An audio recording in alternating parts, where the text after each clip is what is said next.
শফি আলম, আপনি জানতে চেয়েছেন বাচ্চা মেয়েদের কোন ধরনের কাপড় পরিধান করা অভ্যস্ত করা কর্তব্য।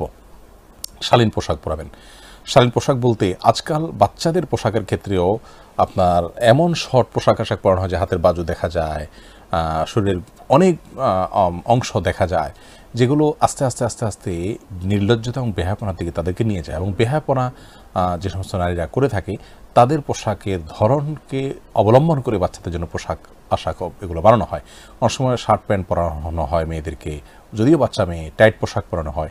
এগুলোর ফলে তাদের মেন্টালি তারা ধীরে ধীরে অশ্লীলতাকে স্বাভাবিক মনে করতে থাকে এবং অন্যদের বাজে চিন্তা এবং বাজে নজর তাদের উপরে পড়ার সুযোগ তৈরি হয়।